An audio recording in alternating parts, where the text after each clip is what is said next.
जय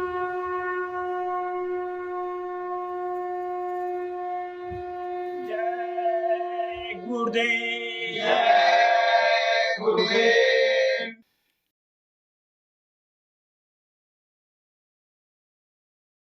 जय गुरुदेव। जय गुरुदेव। दयागारे तुमसे दया मांगते हैं, अपने गुनाहों की क्षमा चाहते हैं। दयागारे तुमसे दया मांगते हैं, अपने गुनाहों की क्षमा चाहते हैं। मैं हूँ अधम अपराधी यहाँ पर, मैं हूँ अधम अपराधी यहाँ पर।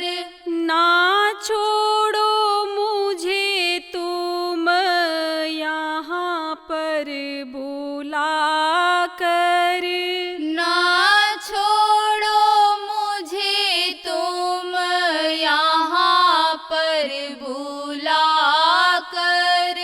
किए पाप जो हम क्षमा चाहते हैं, दयागारे तुमसे दया मांगते हैं। किए पाप जो हम क्षमा चाहते हैं, दयागारे तुमसे दया मांगते हैं। गया जो शरण में कभी ना हटाते, गया जो शरण में कभी ना हटाते। यही व्रत जगत में सदा से निभाते, यही व्रत जगत में सदा से निभाते। करो व्रत का पालन यही मांगते हैं, दयागारे तुमसे दया मांगते हैं। करो व्रत का पालन यही मांगते हैं, दयागारे तुमसे दया मांगते हैं। मैं हूँ गुनहगार भारी यहाँ पर, मैं हूँ गुनहगार भारी यहाँ पर।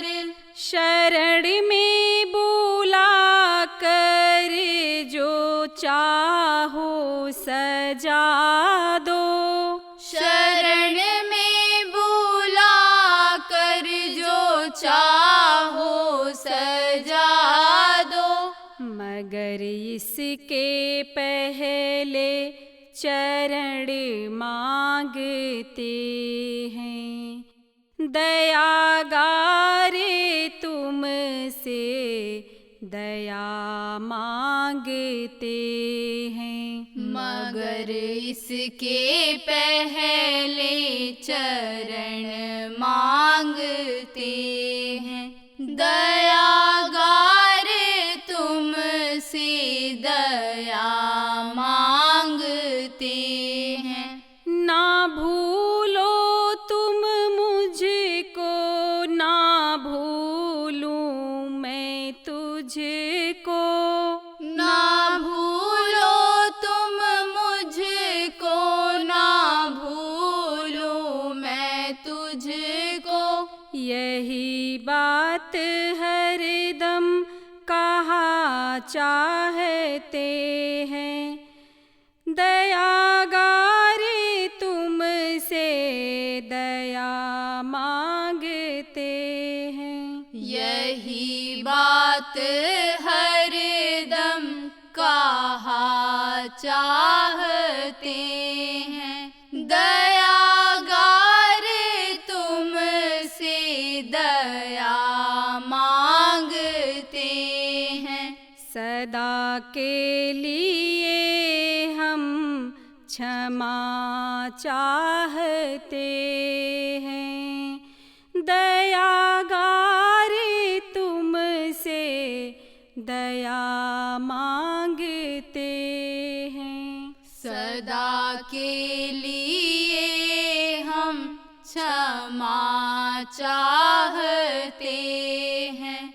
दयागारे तुमसे दया मांगते हैं। जय गुरुदेव। जय गुरुदेव।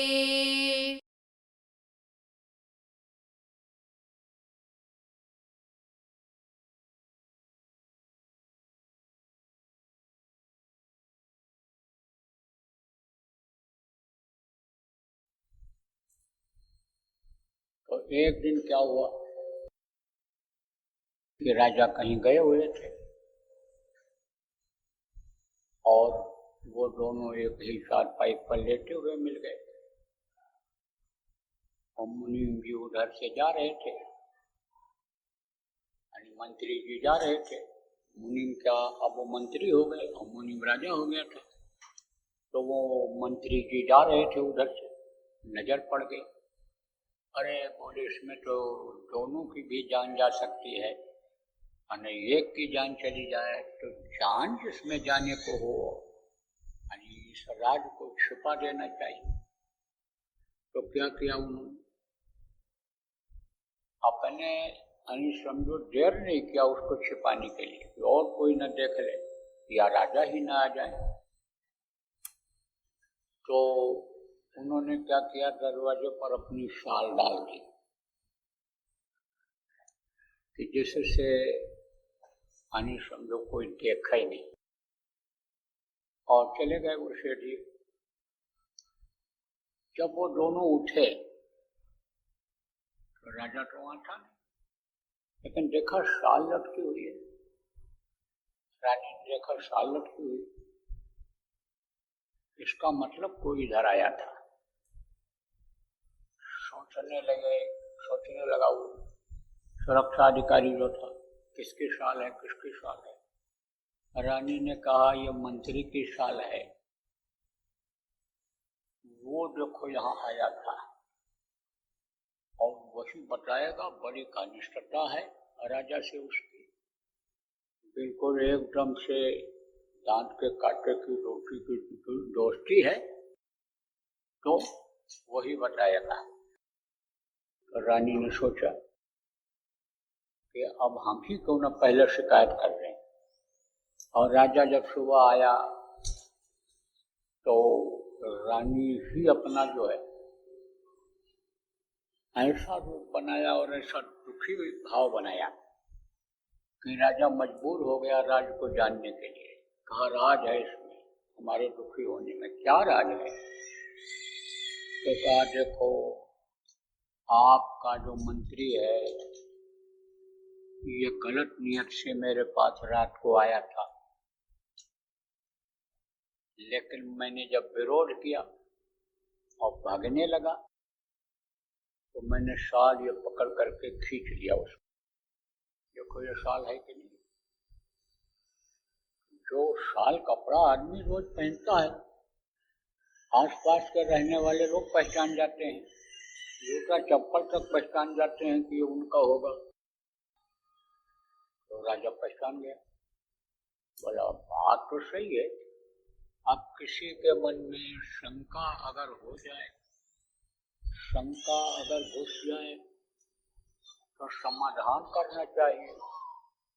शंका जब हो जाती है तो घर नाश हो जाता है, शंका हो जाती है तो राज नाश हो जाता है, शंका हो जाती है तो देश खत्म हो जाता है। शंका का समाधान होना जरूरी होता है। तो अब शंका हो गई, समाधान नहीं किया, उन्होंने निर्णय ले लिया राजा ने, इसको मरवा ही क्यों न दिया जाए। कहा ठीक है, इसको खत्म करा देते। और रानी ने उसमें सपोर्ट कर दिया और उसमें गति दे दी कि फिर देर किस बात की, फिर आपने सही निर्णय लिया, आज नहीं तो कल फिर वो गलती होगी और फिर मैं कहाँ तक इज्जत बचा पाऊंगी। तो क्या किया राजा ने? राजा ने कहलवाया। किससे कहलवाया? वो जो मांस बेचता था उससे। राज्य में जो मांस बेचता था, मांस की दुकानें उस समय कम होती थी, लेकिन मांसाहारी होते थे। मांसाहारी हमेशा रहे, बुराइयां भी हमेशा रही। जब से यह धरती बनी, देवी देवता बने, बुराइयां तभी से ये रही, लेकिन कभी कम कभी ज्यादा रहती हैं। जब संत आते हैं, महात्मा आते हैं, लोगों को समझाते बताते सिखाते हैं, असलियत वास्तविकता बता देते हैं, तब बुराइयां कम हो जाती हैं, अच्छाई ज्यादा हो जाती है, तो अच्छा समय हो जाता है। उसको धर्म की स्थापना लोग कहते हैं। और वही अत्याचार, पापाचार, दुराचार, व्यभिचार जब ज्यादा बढ़ जाता है, तब कहते हैं भाई पाप बहुत बढ़ गया है। तो मांसाहारी बहुत कम होते थे, एक आध होते थे। तो एक ही दुकान थी, तो उसको कहलवाया कि कल सुबह सबसे पहले जो आपके यहाँ मांस खरीदने के लिए आवे, उसी का कत्ल कर दिया। तो आदमी लगा दिया राजा ने और कहा उसको पैसे दे देना, पहले ही मार देगा, काट देगा। और फिर जब नालिश होगी कि मार दिया, इसने काट दिया, तो राजा लोगों को माफ करने का भी अधिकार होता था। कत्ल को माफ भी वो कर सकते थे। बोले जब मेरे पास नालिश होगी तब मैं माफ कर दूंगा। और जो श्रेष्ठ जी थे, मंत्री थे उस समय, उनसे राजा ने कहा, देखो, शाम को बुलाया और उनसे कहा देखो मंत्री जी, देखो सेठ जी, हमको मांस खाना है सुबह, बहुत जल्दी मैं मांस खाऊंगा। उसने कहा है आप मांस कब से खाने लगे? बोले नहीं, मैं तो खा लेता था, पहले भी खा लेता था, और मेरा मन कह रहा है मांस खाने का, और मांस आपको लाना पड़ेगा, खबर भी न लगे, मांस आ जाए, इतना जल्दी आपको उठ करके जाना है, सुबह सुबह जल्दी उठ करके आपको जाना है मांस बेचने वाले की दुकान पर। सोचा तो सेठ जी, भाई किस लिए हमसे ये कह रहे हैं मांस लाने के लिए, जबकि नौकर चाकर और बहुत से लोग हैं, उनसे तो नहीं कहा इन्होंने। लेकिन सोचे भाई राजा का हुक्म है और इज्जत करनी है। पंडित जी की बात याद रही उनको कि कोई कहीं भी पहुंच जाए, छोटा हो लेकिन जगह पर पहुंच जाए तो उसको सम्मान देना चाहिए, इज्जत देना चाहिए। तो बोले अच्छा ठीक है।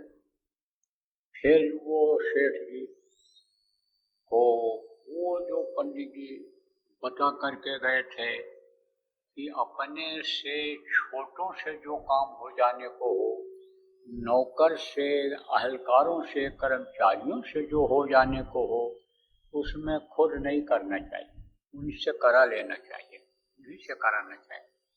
वो बात याद आ गई।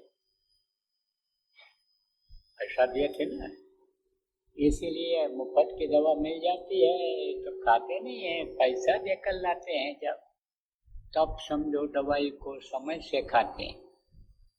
अभी यहाँ टिकट लगा दिया जाए कि यहाँ सुनने के लिए अगर आओगे सत्संग तो इतना पैसा गेट पर जमा करना पड़ेगा, तब तो बातों को याद रखोगे। पैसा दे करके बात सुने हैं, याद रखना चाहिए।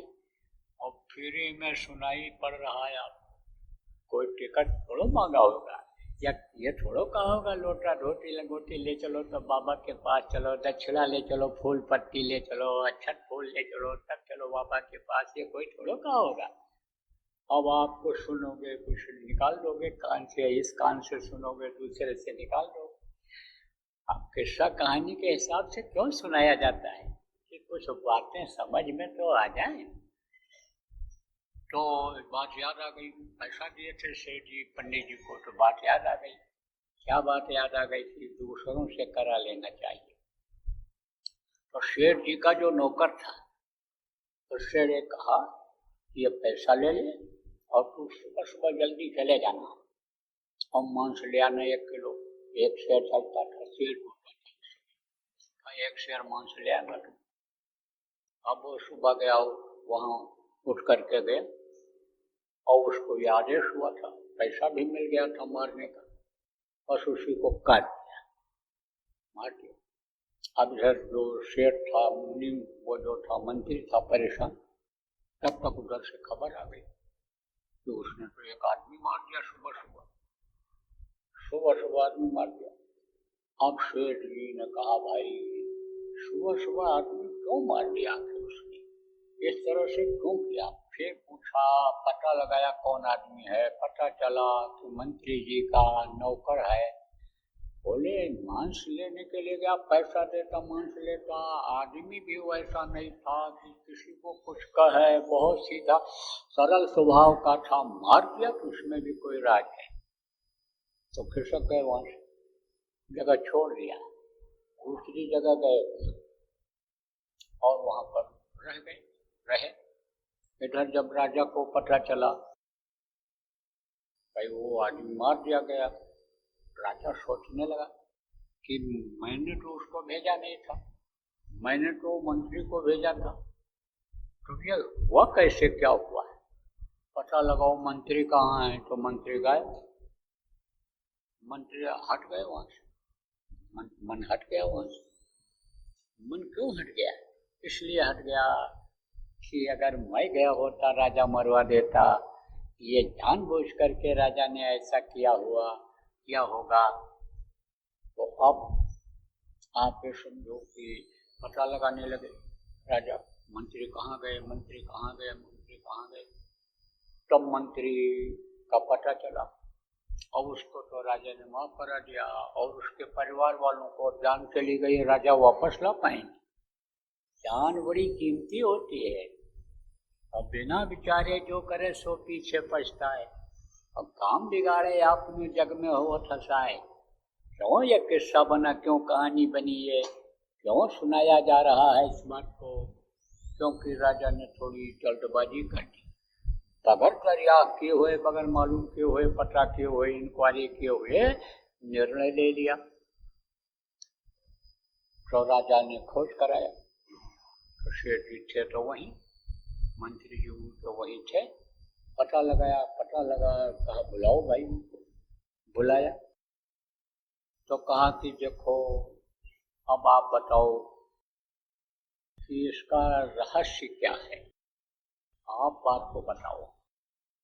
तब कहा देखो राजन, आप राजा हो और मैं आपका मंत्री हूँ, भले मंत्री हूँ, जनता मंत्री मुझको मानती है, लेकिन आपकी वजह से ही मानती है, और आप अगर निर्णय ले लोगे, सच बात मैं बता दूंगा, तो फिर उसमें भी मेरी जान चली जाएगी।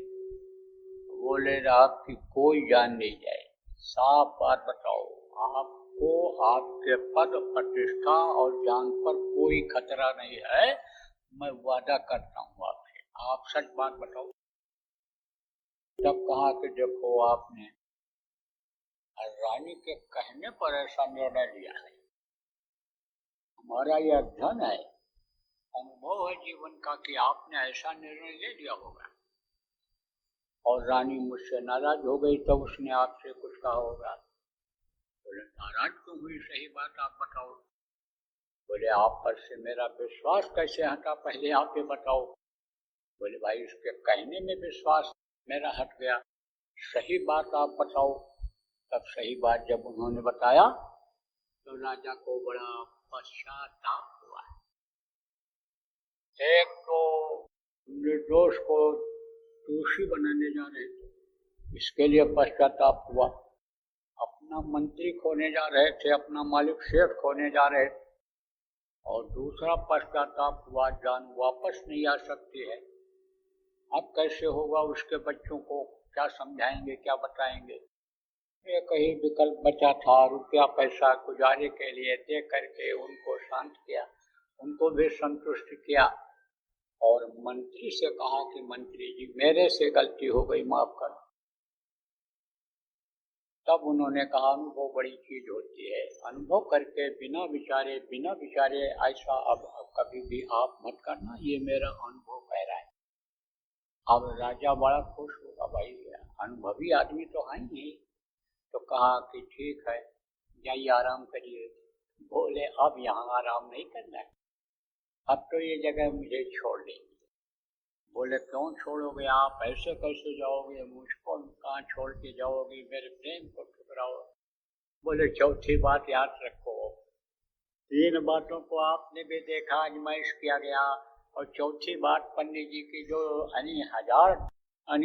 100% दे करके सीखा गया था, उस बात को क्यों भूल रहे हो, जहाँ से मन हट जाए वहाँ रुकना ठीक नहीं होता है। तो मैं अब जा रहा हूँ। कहने का मतलब यह है कि ऐसी ऐसी बातें महात्मा संत बतला करके गए हैं, जनहित की बातें, कि अगर उनको हम पकड़ लें तो उन्हीं से अभी लोग भी बन जाए, पर लोग भी बन जाए। और ये भवकूप में जो जीव डूब रहा है, उतरा रहा है, फंसा हुआ है, निकल नहीं पा रहा है, इससे भी निकल जाए। तो अभी आपने प्रार्थना सुना, क्या सुना आपने कि मुसाफिर, यानी समझो क्या सुना आपने कि ये क्या है, ये संसार एक तरह से मुसाफिर खाना है, और उसको छोड़ करके एक दिन जाना है, मृत्युलोक को छोड़ करके जाना है।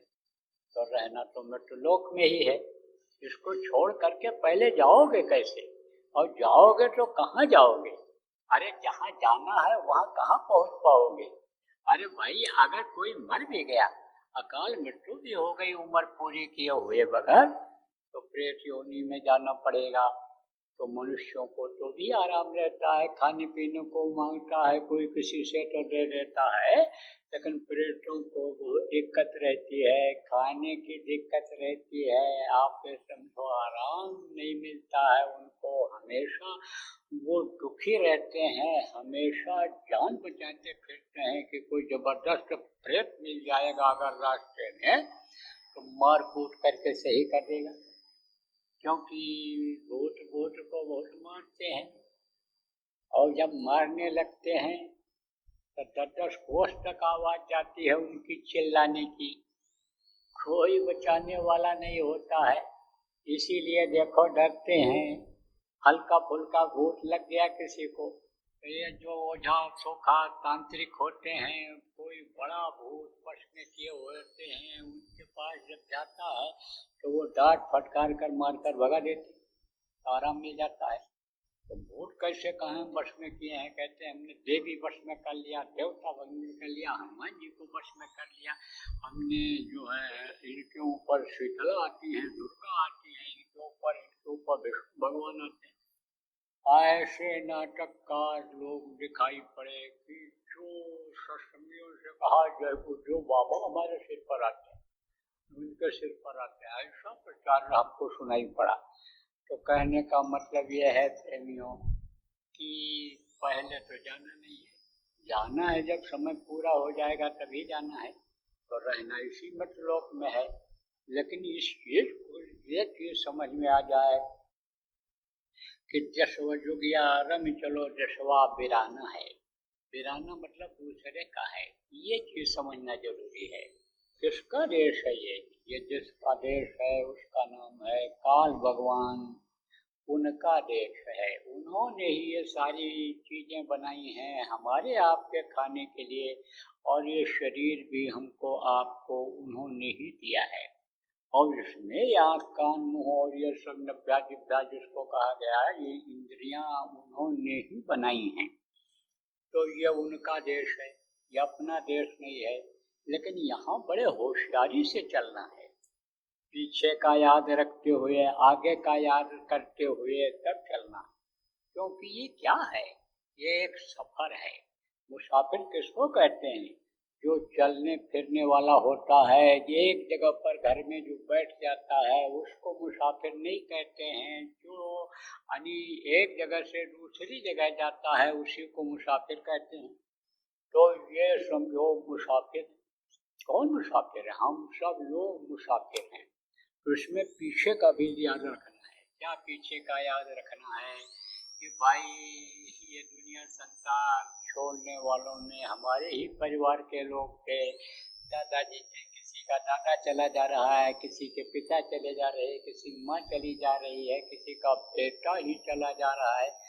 पीछे का भी याद रखना है और आगे का भी याद रखना है कि भाई हमको भी छोड़ना पड़ेगा। जैसे ये जा रहे हैं ऐसे हमको भी जाना पड़ेगा। और अगर कम उम्र में ही कोई सीख जाए, जैसे बच्चे इसमें आप बैठे हो, अभी आपकी जवानी आने का समय है, बुढ़ापा आएगी फिर आपका शरीर नियम के अनुसार छूटने का रहेगा। लेकिन बचपन से ही अगर सीख जाओ तब आप धोखा नहीं खाओगे। जैसे कौवा अपने जो चूचे उसके होते हैं, बच्चे जो होते हैं छोटे से, उनको सिखाता रहता है। क्या सिखाता रहता है? होशियारी रखना। कोई हाथ उठावे तो फौरन भगना, कोई चीज उठावे तो भगना, कंकड़ पत्थर उठावे तो भगना। तो वो होते हैं। कुछ ऐसे भी होशियार होते हैं, जैसे इसमें होशियार बच्चे शाम के टाइम यहाँ आसपास की ये बच्चियाँ लेकर आती हैं बच्चों, तो यहाँ बैठक का नाम धनी बुलवाता हूँ। क्यों बुलवाता हूँ? कि कम से कम ये जय गुरुदेव नाम रख तो ले। मुसीबत में बोले तो कम से कम जय गुरुदेव नाम जो प्रभु से जुड़ा हुआ है, प्रभु इनकी मदद तो कर दे। आप पहले शुरू में कहा चलो जय गुरुदेव बोलो, तो नहीं बोले। आए चले गए, कोई आया कोई नहीं आया। अब जब इनको कुछ मिठाई देने लग गया है कि 15 मिनट इनको बुलवाओ और उसके बाद एक एक मिठाई टुकड़ा पकड़ा लो, उसी में खुश हो जाएंगे। कोई पेट भर के इनको नहीं खिलाना। और जब मिठाई बंटने को हुआ तो ये जितने भी लड़के हैं सबको इकट्ठा करके लाते हैं, चलो आप मिठाई खाओ, जैसे जो बोलो। तो ऐसे संस्कार बन जाते हैं। तब आप ये समझो उसकी हर तरफ से बचत होती है।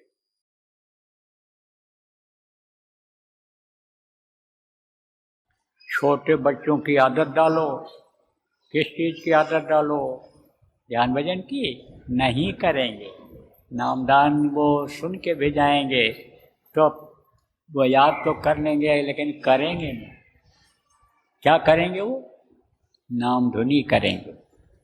तो जय गुरुदेव नाम जब रट जाएगा तो कहीं मुसीबत में भी अगर जय गुरुदेव नाम मुँह से निकल गया तो आपकी जो ये चिंता बनी रहती है कि पढ़ने के लिए बच्चा जा रहा है, ठीक ठाक वापस आएगा नहीं आएगा, जो फिक्र बनी रहती है कि आज के युग में पता नहीं कौन शराब पी करके बाइक चला दे, चढ़ा दे, गाड़ी चढ़ा दे, क्या कर दे।